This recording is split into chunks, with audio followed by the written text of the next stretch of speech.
Hey, who is it? Oh, it's Davis. You didn't call me last night. Now I'm angry. Yeah, sorry about that. I'm always so busy with work, you know? Got suddenly called in by the GHQ. MacArthur always pestering me to become his advisor. Dang, and General Liang asked me to do the same thing just last week. Stop being popular. Oh, wow, Davis. It's so incredible that even General MacArthur trusts you. Hey, by the way, when do we leave on that cruise around the world? I'll bet it's packed with celebrities. I'd like a whole bunch of nice dresses so I can fit in. Yeah, I'll be finishing a huge job really soon, then I'll have my hands on a lot of money. I'll bag it into an attaché case, and then I'm off to see the world. Hey, let's have a party to celebrate before we go. We can open the best champagne. Let's do that at a different hotel. Pack your bags. My woman can't live in a beat-up hotel like that one for long. Oh, I was thinking the same thing. The service here is terrible, too. I'll come for you tomorrow evening. Get yourself all dressed up and wait up for me. Bingo! Nina had used human wave tactics to wiretap all women under suspicion. However, she'd had her eye on this woman in particular. Most of the women who took customers on their own and lived in hotels were high-class girls. Obviously, their customers were all high-class as well. They could tell those customers apart by the atmosphere and appearance. However, Davis was a liar and a show-off. He couldn't possibly have tricked any of the high-class girls. I need the fucking cheap dumb fucks. Which meant it made more sense to suspect girls who worked alone for some different reason. Someone who wasn't cooperative, who had left the protection of an organization. A person who might swallow Davis's lies, with more ambition than brains, who lived in a hotel. Nina narrowed her list down to women who fulfilled these conditions, keeping her net up at all times. Nina removed her headphones and picked up the receiver right away. Easy peasy. Yeah, I remember this area. My apologies for keeping you waiting. You called me during an important conference with the GDS and the occupying forces. I hope your news is happy enough to be worth it. We've got a lead on that Davis bastard. Our information says he'll be going to meet a girl tomorrow night. Looks like his luck finally ran out. If he's still alive, then it isn't happy news yet. Erase him immediately. So we're on as planned? Of course, if possible, I'd like to end this as a missing person case. Please erase him quietly. We let it out that he's a swindler who ran off with the money. His sympathizers would be disillusioned. If it got out that he'd been killed by the Mafia, sympathizers would make a scene about it being Primavera's doing, and the problem would get worse. Yeah, exactly. Erasing him quietly was vastly preferable. I know Anel and Keith won't start a war. There's just going to be one quiet gunshot. But what about his woman? Leave her. We can figure out some way to quiet the hotel, but what if the woman makes a fuss? I mean, if he never shows up, then she'll think he just fucked off. Like, she'll feel like shit. She'll just feel like she got played.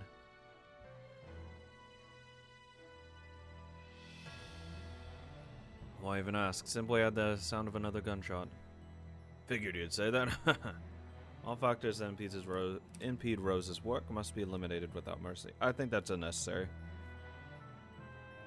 If we intercept him before he actually gets to the chick, there's literally no reason to do it.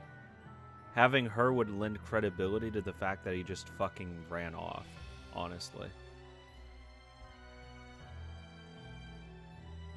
Ooh, so even the Great Richard's now able to say terrifying things without a cue card. Let's see. When words like that accumulate, they can become thorns that torment you. With your words, I can understand the pain Rose has had to suffer. Oh, sorry about that. I'll stop making jokes. Hey, did you get word to Alan and Keith? They're already at the location.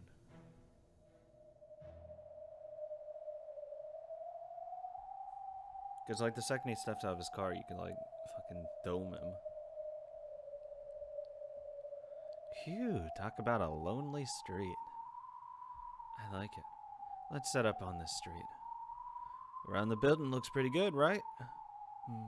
I'd give it a 70. But if there's nowhere better, they'll probably do. The pair of them decide to set up in front of David's hotel room. Davis's woman's hotel room. The lonely street in front of that cheap hotel was dark, and hardly anyone passed through it at night. Though I would very much prefer if Davis was just David. A gunfight might be a different story, but the residents would probably assume they misheard it if a single gunshot went off. Still, sucks for that girl. The man she's waiting for ain't gonna show up. It's possible she'll be waiting outside with her trunk. If that happens, then too bad for her. Guess we can only pray that doesn't happen. They left their car and comrades to wait in the next alley over. Once the sniping was over, the others would quickly retrieve the corpse. They could throw it in the car's trunk and let the disposal team handle the rest. We're counting on you, Oliver, and the wild dogs. Understood. You can come out as soon as you hear gunfire. Try not to get too tense and loiter around, looking suspicious. Understood. We'll wait here discreetly until we hear gunfire. Guess I'll be leaving the ground to the little kids. Guess it's time to get for us to get to business. Where are you planning to shoot from? Sorry, trade secret. In that tree.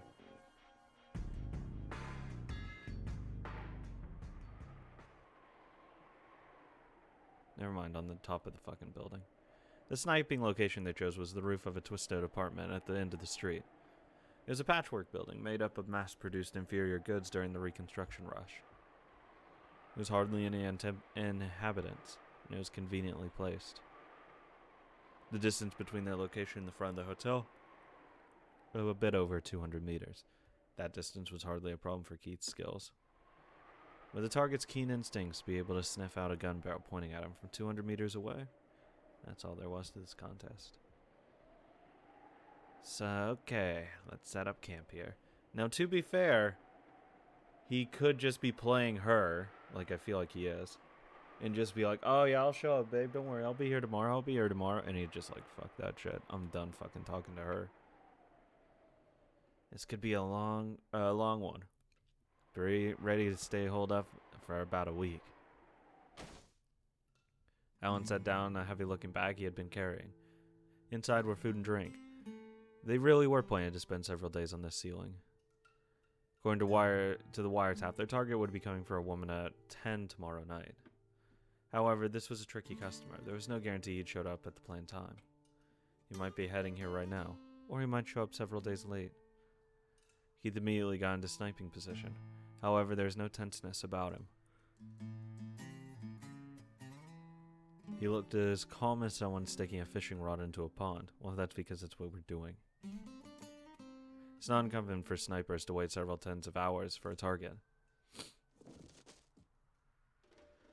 Keith opened the guitar case he had been carrying and took out his work tool.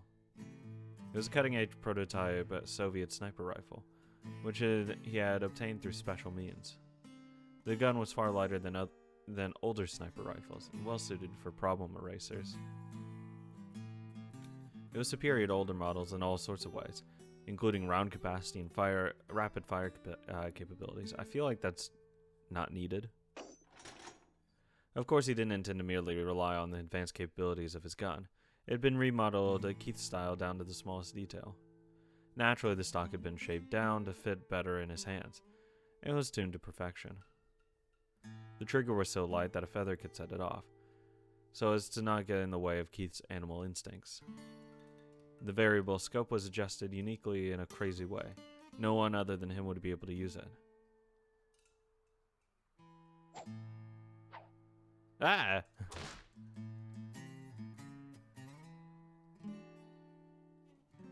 He made countless minor modifications to every part of it, which included finding the perfect balance between the weight needed to hold the gun stable and its natural lightness. It was the ultimate customized rifle, fitted to match every one of Keith's needs. He carefully searched for a position it would be easy to shoot from, trying out various postures. Well, I mean, that's what a fucking pod is for, whether it be a tri or bipod. Davis would probably arrive by car. However, they didn't know which car. And ideally, you'd be able to just lie down and just relax. So every time a car stopped, they would have to check if anyone in the car was getting on or off, or the target. In addition, their window for sniping might be only a few seconds long. Well, I doubt he's going to sprint in there. They're prepared to use those reflexes at any moment in the next 24 hours, probably longer, possibly longer. Should stay cool for a while. Please don't use the word cool unless it's Sub-Zero. Whoa, you're pretty aggressive. Restive, not depressed. I've got a rest. What the heck's that?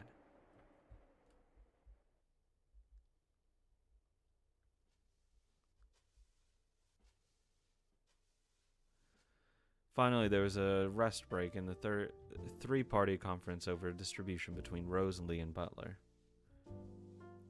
It had been a busy meeting, with each side laying out claims without holding anything back. Yes, I think it was time very well spent. I want to do you, too. Time that couldn't be avoided if we were to lay bare each party's claims and the problem that will surely arise. Soothes my heart to hear you say that. I'm sorry, Yuki. Even though this was your first time, the debate got so heated. No problem. A meeting that doesn't get heated is no better than cold French fries. But if it's too hot, you can't put it in your mouth, right? Butler, stop it. Lewd. Once you cool your head, I will chill it to a suitable temperature. Furthermore, it was a good opportunity to gauge each other's enthusiasm. I agree. It was quite valuable to simply for confirming the fact that a distribution union would be beneficial to all three parties.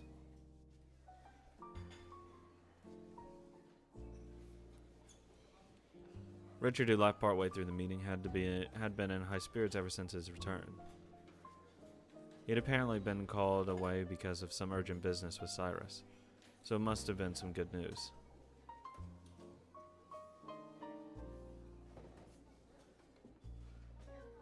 After all, no one would be interested unless there was something in it for them as well.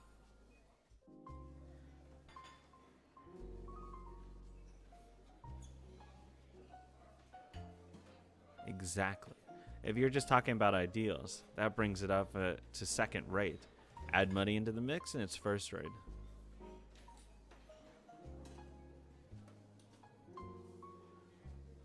Before I even realized it, you have been quite a formidable disputant, Rose.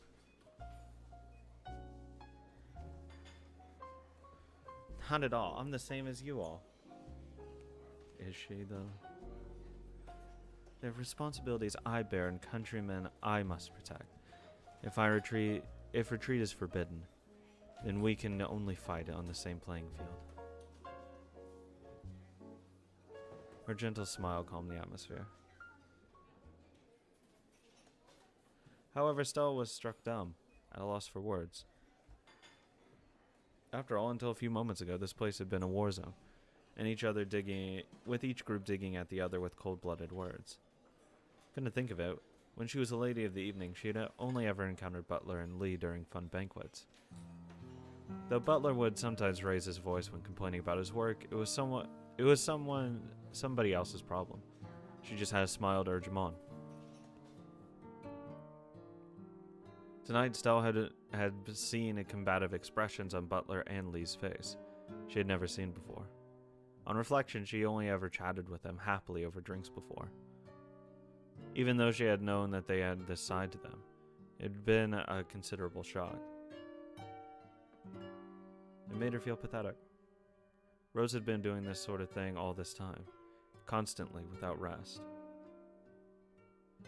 Rose, the one Stella had always looked down upon as being far less skilled at manipulation, consensus building than Amanda and herself. That was ridiculous. Rose had been courageous, composed, and capable of making truly impressive calculations as she fought in that debate. The others had long since realized that she was trying to pit America and China against each other, profiting from their fight while getting cheap deals from both. But despite that, she'd convinced them that joining the discussion was to their own benefits. So she had to increase those benefits so they would be sufficient for both America and China. Butler and Lee had apparently colluded beforehand to some degree, so they didn't make concessions easily. However, American and Chinese expectations were slightly different. Lee had nothing to lose if Rose's distribution association plan came to a standstill, but Butler was in a slightly different position. If Japanese society didn't fix the frailty of their distribution system, the entire city would eventually be swallowed up by Chinatown.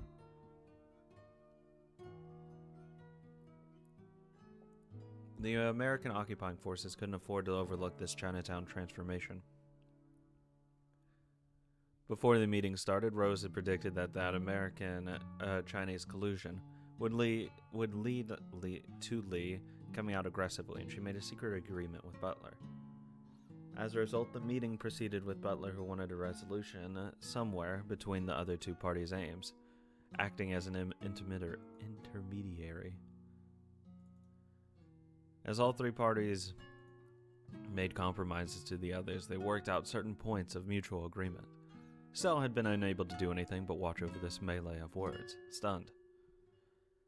It was decided that the problem raised in tonight's meeting would be sent as homework for each party, with details to be hammered out at the next meeting.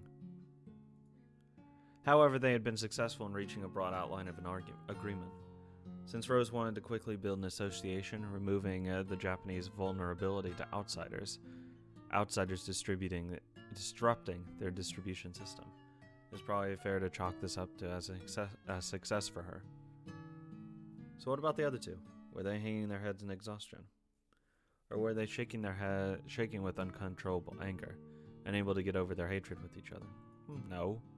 I mean, it's just the reality of the world they live in. Not in the slightest. They're chatting peacefully, as though the formal talk was all over and done with. Preparations for a drinking party had begun immediately. There was even an after-party being set up. Stella had to take her hat off to Rose's vitality.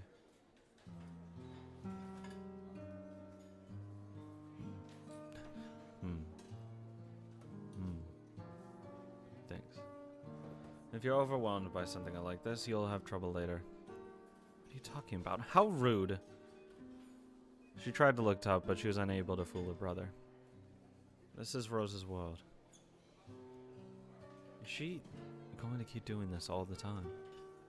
It is her belief that doing so is the responsibility of one who voices her ideals.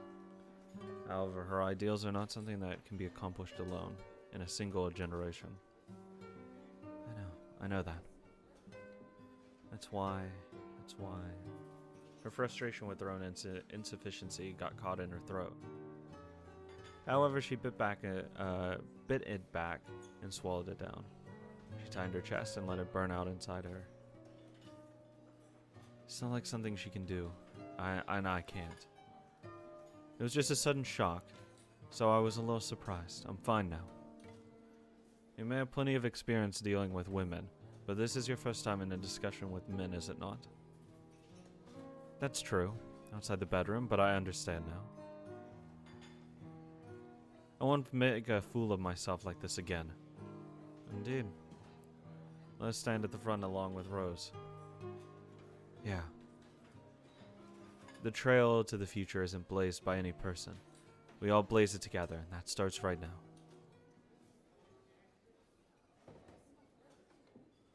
I can't say I approve of your methods of negotiations. I was under the impression that I worked hard to gain the most benefit for our countrymen. Fuck off. Negotiations are a competition to see how you can get your opponent to sit in the chair you want of their own free will. You negotiate violently, as if you were dragging your opponent down into a chair by force and crushing it underneath them. You weren't taught that while studying abroad, in what was once the British Empire. Fuck off. That's right, my friends in Europe were all intellectual and gentlemanly. When people like you negotiate the way you did, That just spreads the misconception that the Chinese are violent. Demand double what you desire and force a deadlock. Then call it a draw, give up half, and gain exactly what you wanted.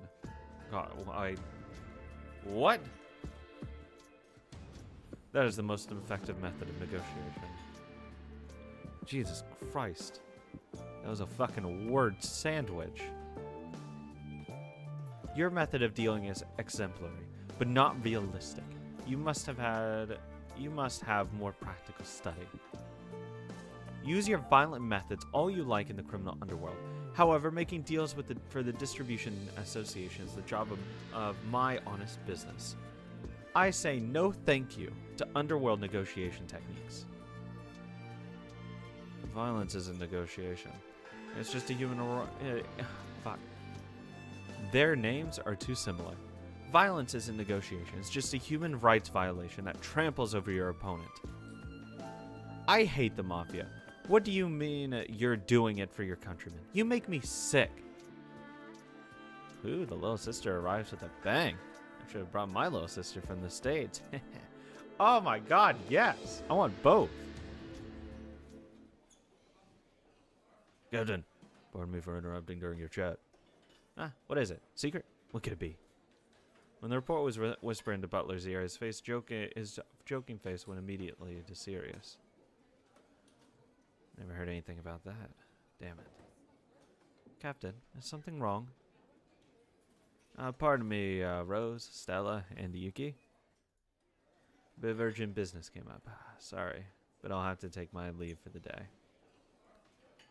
That's a shame, Captain. I was hoping for a chance to strengthen our relationship. Urgent business for the man in charge of the maintaining public order. How foreboding. Some drunks start fighting or something? I wish. If you left the matter in our hands, there would be no need for you to trouble yourself, Captain. Captain, is there anything we can do to assist you?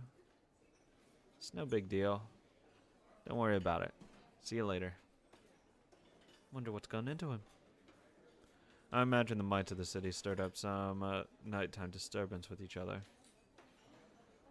In any event, it's nothing for you to trouble yourself with. Please leave all minor matters to us. Really? Thanks, Richard. Their information said that Davis would appear the following night. However, they had heard that he was a man with good instincts. It was possible he'd get an early start and show up tonight. On the other hand, it was hard to imagine that turning into a case that would force Butler to leave early at this hour. Could it be that Alan and Keith failed in their sniping, leading to a large-scale gunfight? No. Wayne, have you received any activity? No, nothing. See, then perhaps my fears were unfounded. As usual, I can't get rid of my habit of always supposing the worst. In actual fact, his fears were unfounded. Davis still hadn't shown up at his woman's hotel. Alan and Keith were still in sniping position, sitting still as they waited for their prey. After all, Butler had left early for a completely different reason. Yeah, I was gonna say, there's like no reason for that. Hey, Xiaolon, you shouldn't be up at this hour. I'm not a kid. She glared at Yuki, threatening her as loudly as her hoarse voice would allow. Yuki couldn't really make out the words, and she sat there wondering if Xiaolon might be in a bad mood. That's a good girl, Xiaolon. You came in through the door instead of the window this time. Fuck off. Oh. Xiaolon whisper brought an instant change to Li's expression. However, it seemed more casual and amused than Butler's had been. After finishing a report, Xiaolon slipped away like a cat who had gotten bored with her game. Don't tell me an urgent business came up for you too. Not at all. I plan to continue relaxing here. Though I wonder how long you will be able to relax. Rose couldn't make out Chinese. So as was his usual habit, Li had muttered to himself in that language. However, Stella just happened to hear. She could understand it. When he realized that his words himself had been overheard, Li shrugged without any sign of embarrassment. What on earth is going on? There's a sudden personnel change within the American military. Nothing more. The American military? Is that what the captain's sudden business was about? Something about an officer being sent from the GHQ for a special mission, with regard to the endless feuds within City 23. After all, there seems to be no end to the dark rumors that the City 23 occupying forces have been colluding with a certain Japanese mafia. Of course, Primavera was always able to spar with the GDS and City 23, was only able to spar with the GDS and City 23 because of their corrupt relationship with the occupying forces. However, if someone appeared to try to clean up that corruption, it would affect not only Butler but Primavera as well. During the Soy Sauce War, mafias within American military districts had caused an uproar by burning down storehouses in Chinese military districts. They did make significant cash arrangements with the GHQ through Butler beforehand, so it never led to an emergency, but maybe the disturbance had been far too big after all. It's possible it led to someone in the GHQ getting off their fat asses. The man is Major Gabriel Kaburaya. We don't know the details, but considering that Captain Butler didn't hear that of his arrival until after the fact, it's hard to imagine them being within the same faction. Major, so he's the captain's superior. Fucking a major. Get out of here. Major loser. Got his ass. Yes, the Director General is waiting. He said he wished to discuss the future with you as soon as possible. These geezers are probably worried about whether they'll be able to keep earning their pocket change.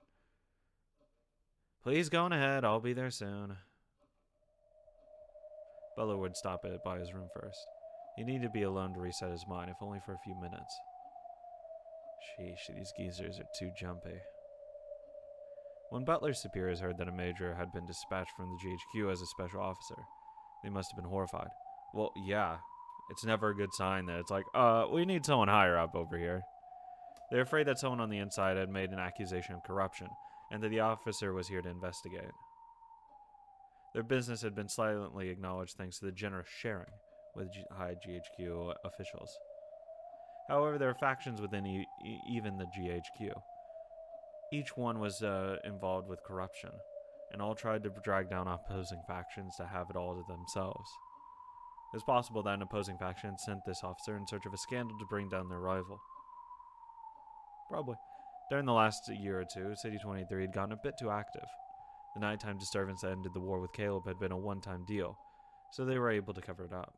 However, that high-wage policy had caused disturbances in the surrounding cities, and the Soy Sauce War had even sparked chaos in the Chinese districts.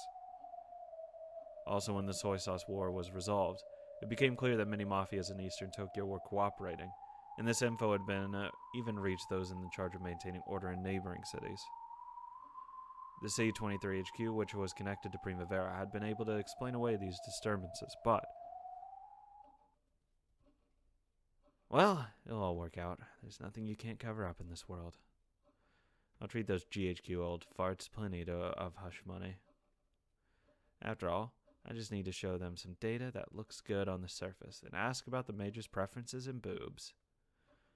If I throw 4 or 5 pretty girls of the right bust side his way, he'll head home happy. I would too. King, thank you.